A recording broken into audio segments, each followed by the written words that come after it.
আসসালামু আলাইকুম প্রিয় দর্শক, স্বাগত জানাচ্ছি আপডেট নিউজ লালমনিরহাট অনলাইন সংবাদে। এই মুহূর্তে আপডেট নিউজ লালমনিরহাট অনলাইন সংবাদে প্রতিদিনের মতো আরো একবার আপনাদের সাথে সরাসরি সংযুক্ত হলাম। আমি মোহাম্মদ আনিসুল ইসলাম রাজীব। প্রিয় দর্শক, চলুন দেখে আসা যাক আপডেট নিউজ লালমনিরহাট অনলাইন অনুসন্ধানী নিউজ টিমের লালমনিরহাট জেলা থেকে সংগৃহীত আজকের এখনকার প্রধান সর্বশেষ আপডেট সংবাদটি। লালমনিরহাট জেলা আওয়ামী লীগের যুগ্ম সাধারণ সম্পাদক সাখাওয়াত হোসেন ওরফে সুমন খানকে গ্রেপ্তার করেছে সদর থানা পুলিশ। সোমবার রাত 11টার দিকে সদর উপজেলার তিস্তা টোল প্লাজা থেকে তাকে গ্রেপ্তার করা হয়। তার বিরুদ্ধে হত্যা, চাঁদাবাজি, দখলদারি সহ 1 ডজনেরও বেশি মামলা আছে বলে জানিয়েছেন লালমনিরহাটের অতিরিক্ত police super A circle AKM Fazlul Haque. তিনি bdnews24.com-কে বলেন, সুমন খানকে মঙ্গলবার আদালতে হাজির করে রিমান্ডের জন্য আবেদন করা হবে। সম্প্রতি সুমন খান তার স্ত্রী ও তার দোকানের এক কর্মচারীর ব্যাংক অ্যাকাউন্টে 428 কোটি টাকারও বেশি লেনদেনের সন্ধান পেয়েছে পুলিশের অপরাধ তদন্ত বিভাগ CID। সংস্থাটির কর্মকর্তারা জানান, সুমন খানের ব্যাংক হিসেবে 237 কোটি 49,48,760 টাকা মিলেছে।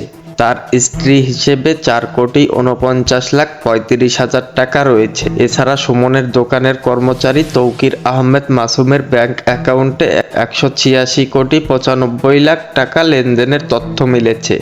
তাদের বৈধ আয়ের কোনো উৎস নেই। লালমনিরহাট CIDর সহকারী পুলিশ সুপার মোহাম্মদ আব্দুল হাই বলেন, হুন্ডি সুমনের বিরুদ্ধে মাদক চোরাচালান, স্বর্ণ ও মুদ্রা চোরাচালান সহ নানা অপকর্মের তথ্য পেয়েছি। সদর থানা পুলিশের সহায়তায় তাকে গ্রেপ্তার করা হয়েছে। তাকে আদালতে সোপর্দ করে পরবর্তী আইনি পদক্ষেপ নেওয়া হবে।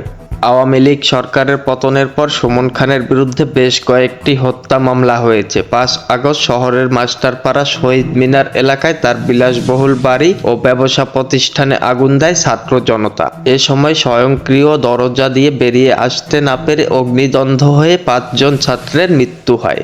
লালমনিরহাট জেলার অতিরিক্ত police super A circle AKM Fazlul Haque বলেন, 5 আগস্টের পর ঢাকার বেশ কয়েকটি থানায় তার বিরুদ্ধে হত্যা মামলা দায়ের করা হয়েছে এবং লালমনিরহাটেও তার বিরুদ্ধে একাধিক মামলা রয়েছে। Anisul Islam Rajib, update news online desk, Lalmonirhat. Viewers, এই ছিল লালমনিরহাট জেলা থেকে সংগৃহীত আপডেট নিউজ লালমনিরহাট অনলাইন অনুসন্ধানী নিউজ টিমের আজকের এখনকার সর্বশেষ প্রধান আপডেট সংবাদ। আমাদের পরবর্তী সংবাদ দেখার আমন্ত্রণ জানিয়ে এখনকার মতো বিদায় নিচ্ছি। আবারও আপনাদের সাথে লালমনিরহাট জেলা থেকে সংগৃহীত লালমনিরহাট জেলার সর্বশেষ প্রধান আপডেট সংবাদ সবার আগে আপনাদেরকে জানাতে সরাসরি সংযুক্ত হব আপডেট নিউজ লালমনিরহাট অনলাইনে। আমি মোহাম্মদ আনিসুল ইসলাম রাজীব। ততক্ষণ পর্যন্ত ভালো থাকুন, সুস্থ থাকুন। লালমনিরহাট জেলার সর্বশেষ প্রধান আপডেট সংবাদ সবার আগে জানতে আপডেট নিউজ লালমনিরহাট অনলাইনের সাথে সংযুক্ত থাকুন। প্রিয় দর্শক, আমাদের আপডেট নিউজ লালমনিরহাট অনলাইন সংবাদ ইউটিউবে দেখতে ব্রাউজ করুন youtube/আপডেট নিউজ লালমনিরহাট 9.3। এখনকার মতো শেষ করছি। আসসালামু আলাইকুম, খোদা হাফেজ।